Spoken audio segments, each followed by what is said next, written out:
اس نے دعا مانگی کہ تو لفظ پتہ کیا ہے دعا کے؟ ہاتھ اٹھا کے کہنے لگا مولا مجھے پتا ہے یہ جو بارش نہیں نہ ہو رہی ہے میری وجہ سے نہیں ہو رہی، میرے گناہوں کی بڑی لمبی فہرست ہے، بڑی لمبی لائن ہے۔ کہنے لگا اے اللہ میری اکیلے کی وجہ سے سارے بغداد کو سزا تو نہ دے۔ رب کریم جوان بھوکے، بچے بھوکے، مائیں ترس گئیں، بچے ترس گئے، جانور پانی کے قطرے، اللہ گناہ تو میرے اکیلے کے ہیں اور ان سب کو سزا کیوں دیتا ہے؟ نہ میری سزا سب کو تو نہ دے، میری سزا صرف مجھے دے، ان کو نہ دے۔ کہتے ہیں ابھی اس کے ہاتھ اٹھے ہوئے تھے، دعا بول رہا تھا، رب کریم نے فوراً بارش عطا فرما دی۔ فرماتے ہیں کھل کے بارش برسی۔ میں نے لوگوں سے پوچھا پتہ کرو کس کا غلام ہے، کہا فلاں آدمی کا۔ حضرت فضیل بن عیاض کہتے ہیں میں شام کو گھر چلا گیا، اس کے آقا سے بات کی، خرید لیا۔ میں جب اس کو خرید کے لایا، گلی میں جا رہے تھے تو مجھے کھڑا کر کے کہنے لگا فضیل میں نکما سا آدمی ہوں، بال بھی سفید ہیں، مجھ سے تو زیادہ کام ہی نہیں ہوتا، کیوں تو نے پیسے خرچ کیے؟ میں اس قابل ہی نہیں تھا، کیوں خریدا؟ تو حضرت فضیل ابن عیاض کہتے ہیں میں نے اس کو کہا کل جو تو نے دعا مانگی تھی تو نہیں دیکھ رہا تھا، ہم دیکھ رہے تھے، تو تو مقبول ہے رب کریم کی بارگاہ کا، تجھے اس لیے خرید کے لایا ہوں تو مقبول ہے۔ کہتے ہیں یہ لفظ سنے تو ٹھہر گئے، وہ کہنے لگے اچھا آقا مجھے 5 منٹ کا وقت ملے گا؟ میں نے کہا ہاں ہاں ضرور ملے گا۔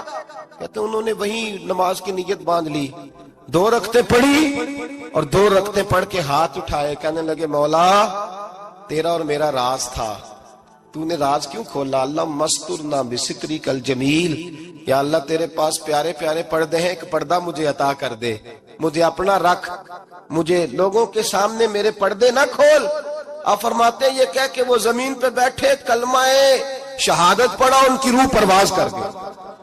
میرے بھائی جو زیادہ پرہیزگار تھے، تو بڑے رب کریم کے بندے تھے، ان کے تو آنسو خشک ہی نہیں ہوتے، وہ تو تڑپا کرتے، صبح شامیں ان کی روح کے گزرتے تھے اور رب کریم کی ناراضگی سے ڈرتے تھے۔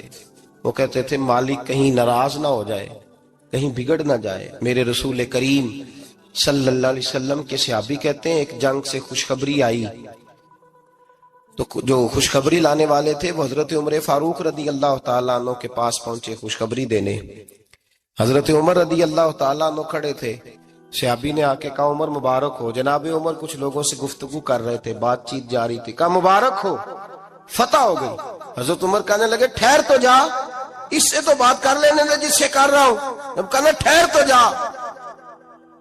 وہ جو پیچھے کھڑے تھے وہ شرمندہ ہو گئے، اتنی سی بات ہے نا، چودھری تو بندہ بنتا ہی تب ہے جب 5-10 کی ایک دن کے اندر بےزتی کر لے، بڑا لکھا تو بنتا ہی تب ہے جو 10-15 کو جاہل کہہ لے، بڑا تو بنتا ہی تب ہے جو 5-6 کو نیچا دکھا لے۔ یہ ہماری ڈگریوں کا تو مزاج ہی بڑا مختلف ہے، ہم تو اعزاز والے ہوتے ہی تب ہیں جب کچھ چھوٹا ہوگا تو ہم بڑے ہوں گے نا، ہم تو چاہتے ہیں ہمیں کچھ چھوٹا ملے، کسی کو چھوٹا کر کے اس کے قد پہ سوار ہو کے بڑا ہونا چاہتے ہیں۔ اتنی سی بات تھی کہ ٹھہر جانا یار پہلے اس کی تو سن لینے دے۔ وہ شرمندہ ہو گئے صاحب، جب وہ شرمندہ ہوئے تو سیدنا فاروق اعظم دوڑے گئے۔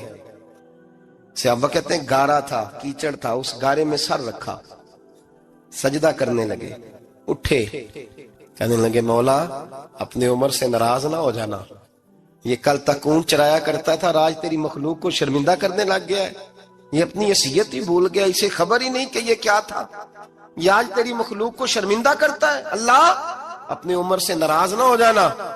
وہ شخص کہتے ہیں پیچھے آ کے کھڑا رو رہا ہوں، میں نے کہا عمر کیا کر رہے ہو؟ فرمایا نہیں یار میں نے تجھے شرمندہ کیا ہے، یہ میں بھول گیا تھا کہ میں کیا ہوں۔ بھائی اپنی حیثیت کا تعین کریں، آؤ آج اپنی حیثیت کا تعین کریں، دیکھیں ہم کہاں تھے کہاں بیٹھے، پلٹ کے دیکھیں کیا تھے ہم کیا ہیں، راتیں کہاں گزرتی ہیں، صبح کہاں بیتتی ہیں۔ ایک لمحے کے لیے پلٹ کر اپنے ظلم، زیادتیاں، جھوٹ، غیبتیں، بے حیائیاں، اپنی زندگی کے امور کا اگر ہم یک نظر جائزہ لیں، پیچھے پلٹ کے دیکھیں، حضرت جناب سیدنا غوث اعظم جیلانی رضی اللہ تعالیٰ عنہ فرمایا کرتے تھے اگر لوگ اپنے گناہ یاد کریں تو وہ پریشان ہو جائیں کہ ہمیں پانی کا قطرہ کیوں مل رہا ہے، وہ اگر اپنی غلطیاں یاد کریں تو انہیں احساس ہو کہ ان کا سانس کیسے چل رہا ہے۔ بھائی اگلی بات سنو گے تو اور حیران ہو جاؤ گے۔ حضرت غوث اعظم رضی اللہ تعالیٰ عنہ فرمایا کرتے، آپ فرمایا کرتے کہ اب خیال آتا ہے، اب سوچ آتی ہے کہ رب کریم نے کتنی ڈھیل دی ہوئی ہے۔ ہم ہیں کہ سمجھتے ہیں یہ میری عقل مندی کا کمال ہے کہ مجھے سارا کچھ نافرمانی کے باوجود بھی مل رہا ہے۔ بھائی خشیت الہی پیدا کریں۔ جتنا بندہ بڑا ہوتا تھا اس کے دل میں خوف بھی اللہ کا وہ جانتا تھا۔ حضرت امام اعظم ابو حنیفہ بیٹھے تھے تو ایک بی بی فتویٰ پوچھنے آئی۔ بی بی روز خاوند سے مطالبہ تو کرتی ہے، فلاں چیز چاہیے، فلاں چیز چاہیے، اللہ کرے وہ یہ مطالبہ کرنے لگ جائے کوئی شے نہیں چاہیے، جو چاہیے حلال کا چاہیے۔ آمین تو کہہ دے۔ اللہ کرے بی بی یہ مطالبہ کرنے لگ جائے سوکھی روکھی چاہیے پر چاہیے مجھے جائز دینا، بے شک ایک وقت دینا۔ اللہ کرے یہ مطالبہ ہونے لگ جائے، شب برات کی بڑی مقدس رات، اللہ کرے اس رات یہ مطالبہ ہونے لگ جائے۔ ایک بی بی آئی خاتون، چرخہ کاٹتی ہے، سوت بناتی ہے، حضرت امام صاحب سے مسئلہ پوچھنے آئی۔ کیا مسئلہ پوچھا اس نے؟ کہنے لگی حضرت جی میں نا رات کو اپنی چھت پہ بیٹھ کے چرخہ کاٹتی ہوں، سوت بناتی ہوں، 14ویں رات کا چاند جب چڑھا ہوتا ہے تو اس کی روشنی میں میں چرخہ کاٹتی ہوں۔ کئی دفعہ نا بادشاہ کا لشکر میری گلی سے گزرتا ہے، بڑے بڑے لالٹین انہوں نے پکڑے ہوتے ہیں، بڑے بڑے روشن دان، بڑی بڑی ان کے اندر روشنی ہوتی ہے۔ تو حضرت جی کئی دفعہ نا وہ جب گزرتے ہیں تو ان کی روشنی میں بھی میں کچھ سوت بنا لیتی ہوں۔ مسئلہ یہ پوچھنا تھا کہ اس روشنی میں جو سوت بناتی ہوں اس کی کمائی میرے لیے جائز ہے کہ ناجائز ہے؟ اس کی روشنی میں حضرت امام اعظم نے اللہ اکبر کا اور چھم چھم آنسو گرنے لگے۔ حضرت امام صاحب نے اپنا گریبان پکڑا اور کھینچا، قمیض پھٹ گئی۔ کہنے لگے بی بی مسئلہ چھوڑ، تو پہلے بتا تو ہے کون، کہاں سے آئی ہے، کون ہے، بتا۔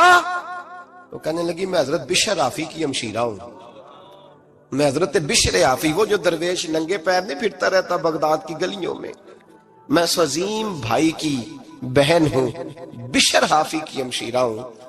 حضرت امام اعظم فرمانے لگے کوئی اور بی بی آتی تو اس کے لیے جائز تھا، کیونکہ وہ جان بوجھ کے تو کسی کی روشنی نہیں استعمال کرتی، خود آتی ہے، کوئی اور آتی تو جائز تھا، تیرا مقام بڑا ہے، تیرے لیے جائز نہیں، لیے جائز نہیں تو اپنی حیثیت کا تعین کر، یہ تیرے لیے درست نہیں۔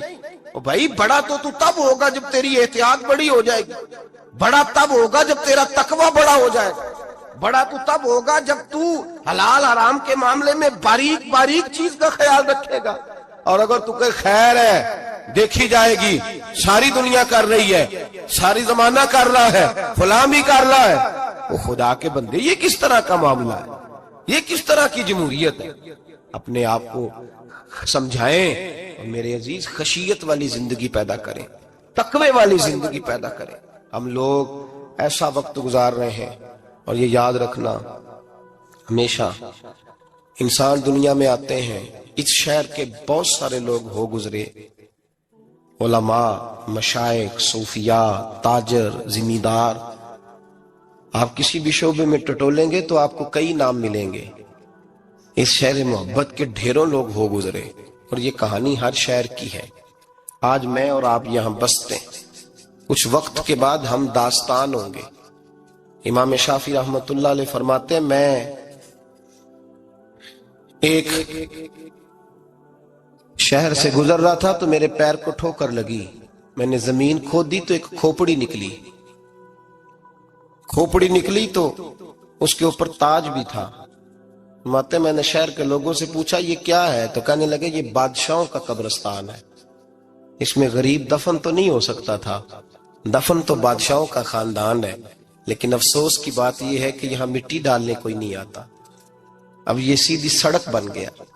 بھائی کبھی پلٹ کے دیکھ، ہزاروں لوگ آئے، اس روڈ سے کروڑوں لوگ گزرے اور منزل کو چلے گئے، لوگوں نے یاد نہیں رکھا۔ آپ اپنے حصے کا عمل کرنے آئے، ٹھیکیدار نہیں ہے کوئی اپنی اولاد کا، بال بچے کا، بہن بھائی کا، حق ضرور ہے، ان کے لیے محنت ضرور کرے گا، لیکن اس کو یہ اجازت نہیں ہے کہ وہ کہے کہ میں اب بڑا ذمہ دار ہوں تو میں نے